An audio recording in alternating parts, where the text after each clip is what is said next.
자, 이렇게 되니까 드디어 이제 아모리 족속이 경계까지 해놓고 이 이상은 들어오지 마, 이러는 사태가 벌어진 거예요. 처음에는 눈치 보다가 드디어 결심하다가 이제는 이 근처는 적군 불어 하기 시작하는 거예요. 그러면 이때부터 이스라엘의 운명은 뻔한 것입니다. 오늘 여러분, 절대로 여러분의 죄가 여러분의 하나님도 못 건드리는 영역을 내 안에 만들어 놓으시지 마시기 바랍니다. 이것이 내 인생의 불행이에요. 내 인생의 불행을 초래하는 거예요.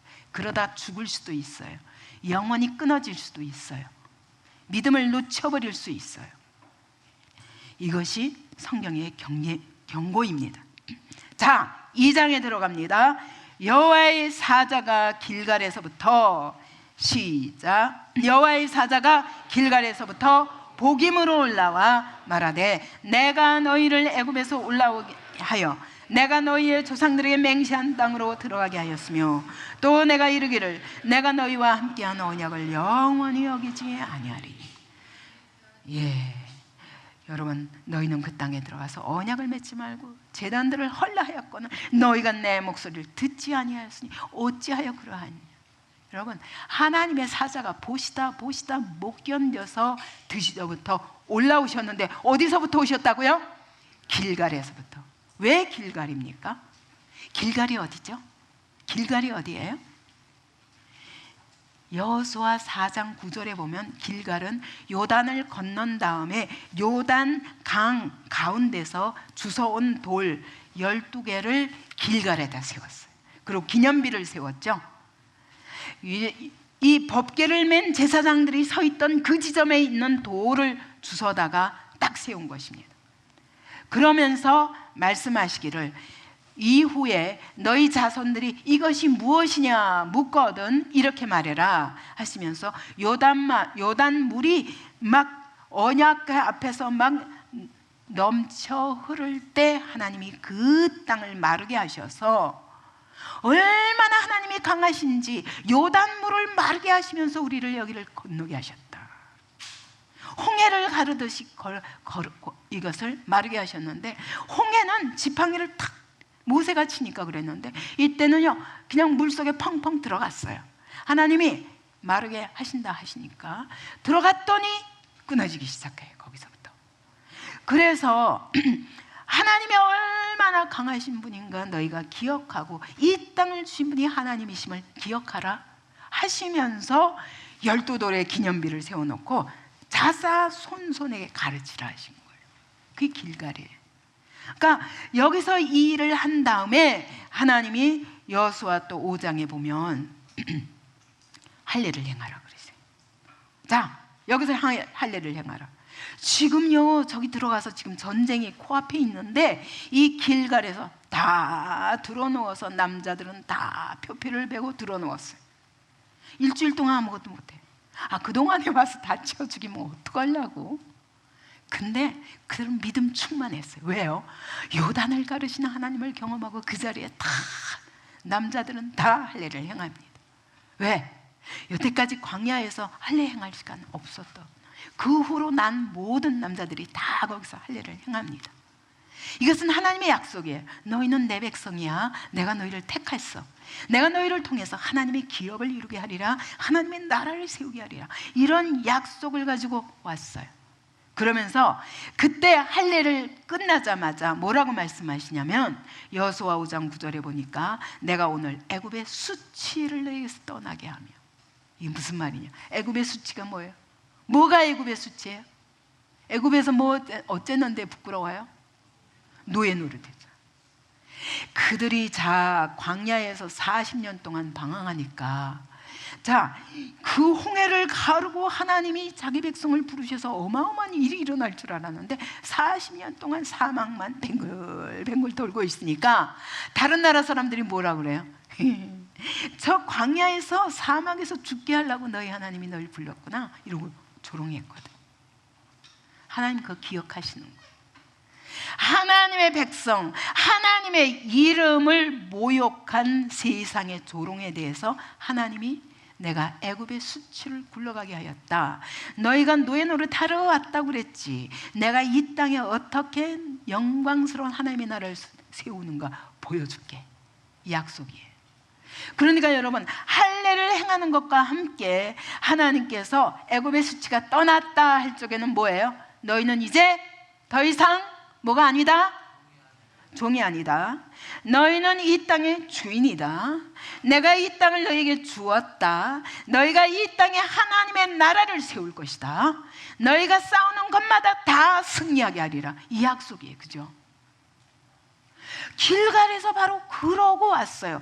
그래서 딱 이게 할례가 멈추고 6월절까지 지켜고 났더니 어떻게 했어요?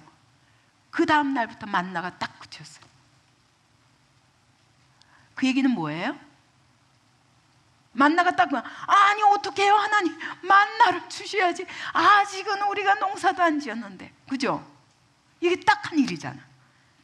하나님이 내가 반드시 이 땅을 뺏어서 너한테 줄 테니까 네가 소산이 없어서 못 먹는 일은 없다. 이제 만나가 필요 없다. 그러니까 내가 너희 먹을 것도 줄게. 그 얘기예요. 여러분, 그래서 마태복음 6장 33절은 말하는 것입니다. 먼저 그의 나라와 그의 의를 구하라. 그리하면 이 모든 것은 내가 더하시리라. 너희가 구할 것은 무엇을 먹을까, 무엇을 마실까, 무엇을 입을까, 이런 건 염려하라고 내가 너희를 하나님의 백성으로 부른 거 아니야. 먹을 거, 마실 거, 입을 거 당연히 줘. 그런 거 구하지 마. 먼저 그의 나라를 구해, 그의 의를 구해, 하나님의 뜻을 구하라고. 그러면 이 모든 것을 넘치도록 주리라. 이 약속이에요. 이 약속을 어디서 받았다고요? 어디서? 길갈에서 받았단 말이에요. 그러면 이 약속을 붙잡고 이제는 믿음으로 이 땅을 차지하고. 왜요? 내 땅이 아니면 거기서 어떻게 얻어먹어요? 하나님이 이미 주셨으니까 이제는 믿음으로 누려야 되는데, 근데 금방 지금 땅을 정복하는 걸 포기하고 밀려 들어가는 거예요. 하나님이 속이 터지시니 길갈에서 약속했던 그 약속도 벌써 잊었냐? 여호수아가 죽자마자 벌써 잊었냐? 여러분, 예수 믿은 지 얼마나 됐다고 벌써 잊었습니까? 예수 안에 하늘에 속한 모든 신령한 복을 내가 네게 주었으니 말씀하시는데 벌써 잊었냐? 내가 주일마다 말씀하고, 내가 모든 예배마다, 모든 모임마다 하나님 말씀을 계속 선포하는데 안 듣냐? 하나님 속 터지시는 거예요. 길갈에서부터 여호와의 사자를 보내셨습니다. 복임은 사실 지명으로 있지는 않습니다. 지도에. 근데 주로 베델이 아닌가라고 상상합니다. 바로 요셉 지파가 어디서부터 타협을 시작했습니까? 어디서부터? 베델에서부터. 왜? 그 땅의 족속 하나를 남겨줬더니 베델 옆에다 루스를 또 세우는 거예요. 오늘 여러분, 여지를 주면 세상은 이렇게 비집고 들어오는 거예요. 사단이 처음에는요, 한 다리만 딱 집어넣어요. 한 다리 딱 집어넣어요. 그게 딱 눈치 봐요. 그러다가 그 다음에 두 다리 딱 놓습니다. 그 다음에는 엉덩이로 밀어요. 그러다가 나중엔 주저앉아요. 내가 왕이야, 내가 주인. 이게 지금 사사기인 거예요.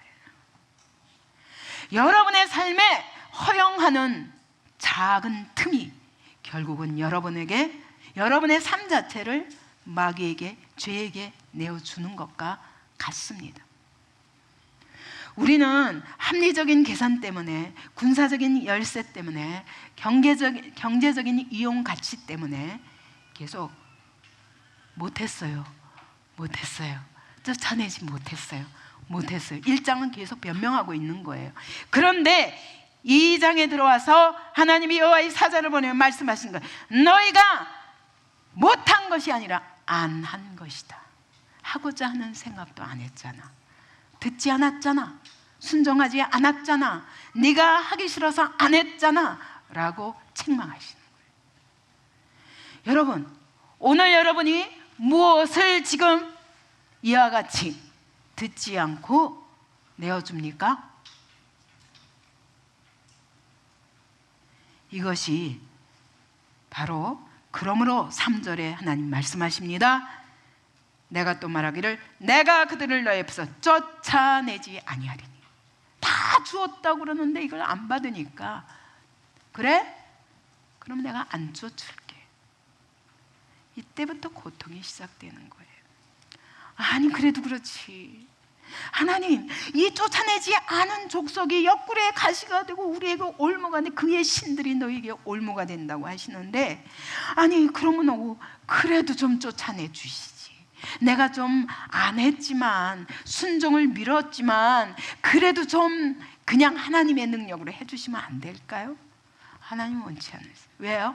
믿음의 문제이기 때문에 그렇습니다. 이미 다 주셨다고 말씀하셔도 안 믿는 거예요. 왜? 말씀하시니까 안 믿는 거예요.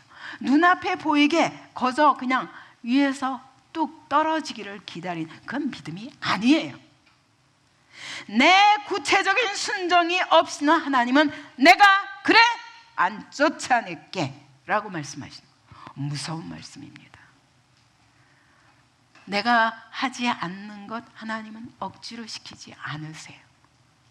내가 깨닫고 눈물 뿌리며 하나님 잘못했어요, 제가 이제 정말 순종의 결단을 했습니다 하기까지는 절대로 안 쫓아내세요.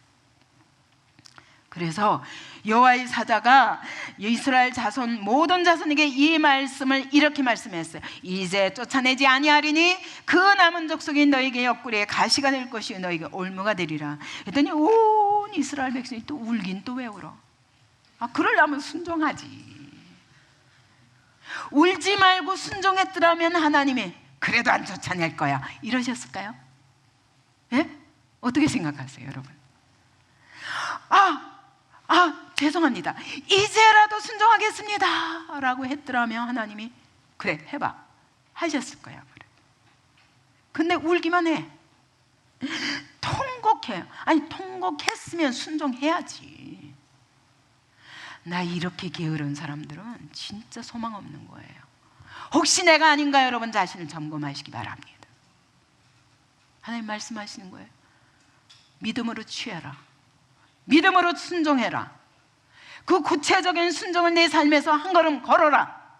그러기 전에는 절대로 네가 그것 때문에, 너의 게으름 때문에 가난하냐? 내가 가난을 쫓아내지 않겠다. 너 게으름 때문에 학업이 부진하냐? 그건 내가 쫓아내지 않겠다. 내 대적이 내 옆에 있느냐? 내가 쫓아내지 않겠다. 믿음에 순종하라 라고 말씀하시는 거예요. 자, 그랬더니 5절에 보니까 그러므로 이곳에 이름하여 복임이라 하고 그들이 거기서 여호와께 제사를 드렸습니다.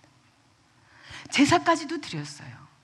제사가 뭡니까? 죄 용서받는 거예요. 죄 용서받았으면 순종해야지. 네, 그렇게 제사만 드리고 끝나요. 이게 문제야. 맨날 예배만 드리고 끝나.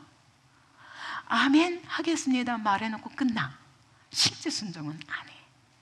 이게 바로 2장에 있는 이스라엘의 모습인 거예요. 전에 여호수아가 백성을 보내며 이스라엘 자손이 각기 그들의 기업으로 가서 그 땅을 차지하였고, 백성이 여호수아 사는 날 동안과 여호수아 뒤에 생존한 장로들 곧 여호와께서 이스라엘 위하여 행하신 모든 일을 본 자들이 사는 날 동안에 여호와를 섬겼더라. 안타까우니까 이렇게 결론 내는 거예요. 그래도 여호수아가 있었던 동안에 여호수아와 함께 이 전쟁을 치렀던 사람은 여호와께서 어떻게 이스라엘을 위하여 놀라운 일을 행하셨는가, 그 본자들이 사는 날 동안에는 여호와를 섬겼지만 여호수아가 죽고 여호수아와 함께 이 승리를 맛본 장로들이 죽은 다음에는 그 다음 세대는 전혀 순종하지 않고 결국은 나중에 보면 바알과 아스타롯을 섬겼느니라. 근데 그 원인이 여호수아가 110세의 죽음에 무리가 그 기업의 경내 에브라임 산지 가산 북쪽 딥낫 헤레스에 장사하였고 그 세대 사람도 다 그 조상들에게로 돌아갔고 그 후에 일어난 다른 세대, 이 문제예요. 다른 세대. 그래서 제가 정말 내가 일대인 만큼 저는 그 다음 세대가 계속 저의 목표였고, 그래서 저는 제 손자 세대까지는 온전한 신앙생활을 할 수 있는 그런 교회의 키트를 마련하겠다. 그것이 더빛교회예요. 그 한 가지 목적밖에 없어요. 그때면 여러분들이 제 얼굴도 모르는 사람들이 태어날 거고, 여러분의 자녀들이 그 믿음을 지키기 너무너무 어려운 세대에 살 것을 저는 지금 믿음으로 보기 때문에, 그 세대까지도 여러분이 또 시집가고 장가가서 그래서 믿음의 가문을 이루며 지켜갈 그때 자손들을 위해서 지금 준비시키는 거예요. 그렇지 않고는 여러분 한 세대가 지나가면 속히 믿음이 무너지는 걸 볼 수 있습니다. 그래서 여호와의 10절, 그 세대 사람도 다 조상들에게 돌아갔고 그 후에 일어난 다른 세대는 여호와를 알지 못하며. 아니, 어떻게 아버지 하나님을 모를 수 있어요? 어떻게 어머니 하나님을 모를 수 있냐? 어떻게 길갈에다가 돌을 세워놓고 자자손손에게 전하라 하셨는데 모를 수 있냐? 그 다음 세대가 하나님 몰랐다는 거예요. 하나님이 이스라엘을 위해서 하신 일을 다 잊어버렸다는 거예요. 이게 무서운 거예요. 근데 지금 오늘날 한국 교회가 그러고 있는 것입니다. 그래서 모든 주일학교가 반절이 나고 아예 초등부 예배까지 막 없어지고 중고등부 예배가 점점 줄어들어서 젊은이들을 볼 수 없는 교회 모습이 됐다고 다 통탄하고 있는 거예요. 정말 저는 우리 교회 너무너무 축복이라고 생각하는데, 그것은 제가 이 부분이 너무 가슴 아팠기 때문에 내 자손에게 믿음의 선물을 내가 모태에서부터는 못 줬지만 이 자녀들이 자기 자녀를 바로 키워서, 나는 그렇게 못했지만 어려서부터 바로 키울 수 있는 교회로 지금 키워가고 있는 것입니다. 여러분, 이런 교회에 여러분을 부르신 하나님께 감사하시고 여러분이 이 믿음을 굳게 붙잡으시기 바랍니다. 하나님이 어떤 분이신지 아시기 바랍니다. 이해 안다는 건 머리로 하는 것을 의미하는 것이 아니에요. 정말 체험적으로 아는 걸 의미해요. 여러분, 그러려면 믿음의 순종이 없이는 이 체험을 할 수가 없어요. 제가 이렇게 간증할 수 있는 것도 나는 죽자 사자 순종을 통해서 믿음을 배운 사람이 아무도 나한테 가르쳐 줄 사람이 없었거든. 왜요? 저는 멀쩡한 교회에서 다닌 사람이 아니에요. 무너지는 교회 다니면서 무너지는 교회들을 세우는 일만 했어요. 방황하는 성도들을 주워다가 그들의 예수 그리스도를 가르치는 일만 한 사람이에요. 그렇기 때문에 여러분, 정상적인 교회에서 이렇게 내 자녀들을 키울 수 없었던, 말할 수 없는 아픔이 있는 사람이에요.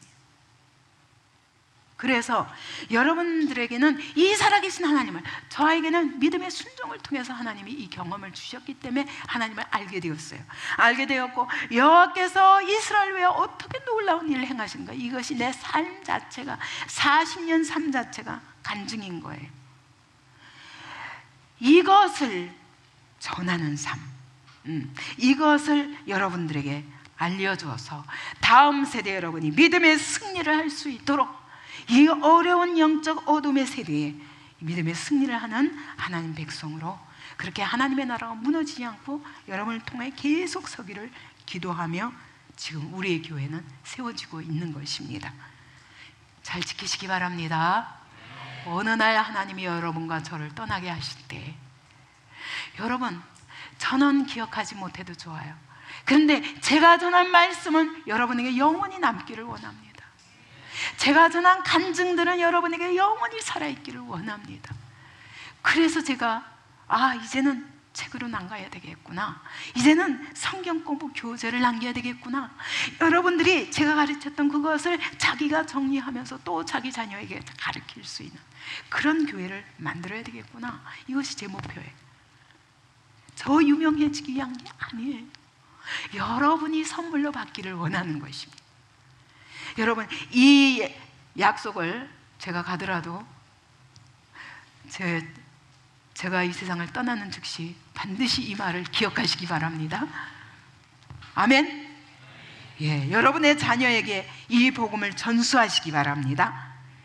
예, 그러면서 2장 11절부터 그 다음 하나님이 이제 이스라엘이 어떻게 이제 패턴이 있어요. 그죠? 죄의 악순환, 그죠? 죄의 사이클이 있다고 그랬죠? 그 사이클이 11절부터 나오는 거예요.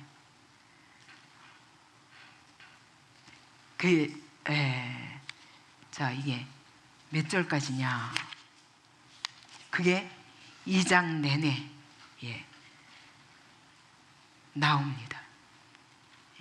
그 사이클의 견본을 지금 말씀하시는 거예요. 그 사이클의 견본이 뭐냐? 11절, 이스라엘 자손이 여호와의 목전에 악을 행하여. 목전이 뭐라고요?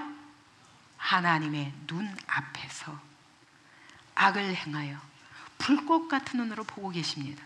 오늘 여러분이 하나님의 어디에 있습니까? 목전에 있습니다. 여러분의 일거수일투족 그분은 보고 계십니다. 저울로 달아보고 계십니다. 근데 여호와의 목전에서 악을 행하여, 하나님이 이 땅을 어떻게 주셨는데 이 땅에 들어와서 바알들을 섬깁니다. 이것이 어디서부터 시작되었다고요? 어디서부터? 더 크게. 어디서부터요?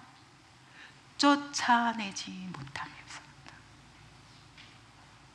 쫓아야 될 것을 쫓아내지 아니한 것. 이 세상에 하나님께 대한 오해. 그들은 하나님을 바알로 바꿔버렸어. 엘과 아세라로 바꿔버렸고, 예수 그리스도를 바알로 바꿔버렸고, 그리고 이 땅의 풍요가 전 목표예요. 하나님 나라는 상관없는 것입니다. 근데 오늘 하나님의 백성들이 하나님의 백성을 어떻게, 내 기업이다, 너희는 거룩한 백성이다, 제사장 나라다, 이걸 우리에게 분명히 주셨는데 이거 다 잊어버리고, 자, 무엇을 먹을까 마실까 입을까를 위하여 이 땅에서 자 농사에 집중하고, 그리고 어떻게 하면은 세상에 이 가나안 족속이 없이는 농사 지을 수가 없어. 그러니까 가나안 족속을 이용해서 어떻게 하든 잘 먹고 잘 살아야 되겠다, 여기다 목표를 두는 때부터 우리는 여호와의 목전에서 악을 행하기 시작하는 거예요. 그러면 바알을 섬길 수밖에 없다는 거예요. 12절에 애굽 땅에서 그들을 인도하여 내신 그들의 조상들의 하나님 여호와를 버리고 다른 신들 곧 그들의 주위에 있는 백성의 신들을 따라 그들에게 절하여 여호와를 진노하시게 하였으며, 주변에 있는 백성들의 신을 따라. 여러분, 삶은 뭐라고요? 삶 속에 뭐가 있어요? 삶은 곧 문화입니다. 문화 속에는 뭐가 있다고요? 종교가 있어요. 그 종교 속에 신이 있어요. 그러니까 우리가 가나안의 문화를 따르다 보면 그냥 생활 습관 속에 있는 거예요. 오늘도 마찬가지잖아요. 한국 땅에서 여러분 여기서 살려고 그러면 기독교도 처음 들어와서 문제가 뭐였어요? 제사가 문제였어요. 그건 우리의 문화야. 한민족의 문화라고. 그것이 왜 우상숭배냐 이러고 얼마나 한때 논란이 많았습니까? 여러분, 이렇게 해서 결국 13절에 보니까 곧 그들이 여호와를 버리고 바알과 아스타롯을 섬겼으므로 여호와께서 이스라엘에게 진노하사 노략하는 자의 손에 넘겨주사 그들이 노략을 당하게 하시고. 여러분, 당연하죠. 문화 따라가다가 종교 따라가고, 종교 따라가다가 하나님을 버리고 결국은 그 신을 섬기게 되면 이게 우상숭배죠. 그때부터는 다 넘어간 것입니다. 오늘 우리가 복음을 타협하다 보면 이렇게 될 수밖에 없는 게 오늘 한국교회의 모습인 것입니다. 그들이 다시는 대적을 당하지 못하며 당할 수가 없어요. 믿음으로만 할 수 있어요. 왜냐하면 하나님의 싸움이기 때문에 하나님이 도와주시지 않으면 안 되는데 여호와께서 쫓아내지 아니하시기로 결정하셨어요. 그러면 못하는 거예요. 그러므로 오늘 순종하라는 것, 순종하는 건 너무너무 중요합니다. 내 일평생의 키포인트예요. 지금 당장은 어려울 수 있어요. 지금 당장 어렵더라도 여러분 끝까지 승리하려면 반드시 순종으로 시작하시기 바랍니다. 그들이 어디로 가든지 여호와의 손이 그들에게 재앙을 내리시니 하나님이 함께 하시지 않는 순간 하나님 백성은 재앙이에요. 왜요? 세상 따라가는데 세상 속에 들어가면 누가 그를 보호할 텐데요. 하나님의 손이 이젠 더 이상 함께 안 하시는데 누가 거기서 건져낼 거예요? 저는요 청년 사역만 벌써 30년 이상 했어요. 왜냐하면 처음 훈련받고 처음 간 교회에서부터 하나님이 청년부를 맡기셨기 때문에 지금 생각하면 30몇 년 전에 청년부 시작했거든요. 그때 내가 가르쳤던 사람들이 지금 다 50 넘었어요. 그러면 지금 그 삶의 열매를 보겠어요? 안 보겠어요? 저는 불꽃 같은 눈으로 보고 있습니다. 그들이 그때 믿음으로 고백했던 그 믿음이 어떤 것이었는가 내가 기억하고 오늘 그 인생의 열매를 좀 보고 있는 것입니다. 이 순종을 해야, 그렇지 않으면 그 삶에 고난이 있습니다. 어떤 청년은 이런 고난을 당하니까 저한테 연락 오더라고요. 나이 40세가 넘었을 때 제게 달려왔어요. 깜짝 놀랐어요. 몇이나 한 20년 동안 연락 없었는데 갑자기 나타나. 이렇게 암을 달고 왔었어요. 생사를 좌우하는 40대 나이에. 그때 너무 안타까움으로 네가 고백했던 믿음이 어디가? 저는 결혼이 끝인 줄 알았어요. 너무 좋아서 장로 아들인 남편과 함께 맨날 놀러 다니다가 믿음 다 잃어버리고 오늘 이 자리까지 왔습니다. 여러분, 하나님 그럼에도 불구하고 그 시간에라도 다시 하나님의 은혜를 기억하며 저를 찾아와 그 순간부터 하나님이 회복하기 시작하셨어요. 완전히 내어놓은 임파선 암이었는데 하나님이 회복시키시는 걸 보고 제가 중국으로 떠났었어요. 여러분, 대적의 손에 팔아 넘겨지지 않으시기를 바랍니다. 여러분의 인생이 대적의 손에 넘겨지지 않기 바랍니다. 하나님의 손 안에 있기 바랍니다. 여호와께서 사사를 세우사 노략의 자의 손에서 그들을 구원하게 하셨으나 그들이 그 사사들에게도 순종하지 아니고 오히려 다른 신들을 따라 음행하며 구원하시자마자 또 다른 신에게 가는, 또다시 그 길을 반복하는 거예요. 그래서 그들의 조상들이 행하던 길에서 속히 치우쳐 떠나서 그와 같이 행하지 아니하였더라. 여호와께서 그들을 위해 사사들을 세우실 때에는 그 사사와 함께하게 하셨고 그 사사가 사는 날 동안에는 여호와께서 그들의 대적의 손에서 구원하셨으니 이는 그들이 대적에게 압박과 괴로움을 받아 슬피 부르짖음으로 여호와께서 뜻을 돌이키시고, 이게 소망이에요. 여러분, 혹시 대적의 손에 넘겨졌다 할지라도 그 시간 슬피 울며 부르짖고 하나님께 구원을 요청할 때 하나님은 절대 거절하지 않으시는, 이게 우리의 축복입니다. 이것이 우리의 소망입니다. 그런데도 불구하고 구원하게 하셨으나 그 구원을 받고도 그들이 그 사자들에게도 순종하지 아니하고 이제 막 나가는 겁니다. 오히려 다른 신들을 따라가 음행하며 그들에게 절하고 여호와의 명령을 순종하던 그들의 조상들이 행하던 길에서 속히 치우쳐 떠나서 그와 같이 행하지 아니하였더라. 여호와께서 그들을 위해 사사를 세우실 때에는 그 사사와 함께 하셨고 그 사사가 사는 날 동안에 여호와께서 그들의 대적의 손에서 구원하셨으니 이는 그들이 대적에게 압박과 괴로움을 받아 슬피 부르짖음으로 여호와께서 뜻을 돌이키셨음. 이거는 그 사사가 죽은 후에는 그들이 돌이켜 그들의 조상보다 더욱 타락하여 다른 신들을 따라 섬기며 그들에게 절하고 그들의 행위와 패역한 길을 그치지 아니하였으므로 여호와께서 이스라엘에게 진노하여 이르시되 이 백성이 내가 그들의 조상들에게 명령한 언약을 어기고 나의 목소리를 순종하지 아니하였은즉 나도 여호수아가 죽을 때 남겨둔 이방 족속들을 다시는 그들 앞에서 하나도 쫓아내지 아니하리니 이는 이스라엘이 그들의 조상들이 지킨 것 같이 나 여호와의 도를 지켜 행하나 아니하나 그들을 시험하려 함이니라 하시니라.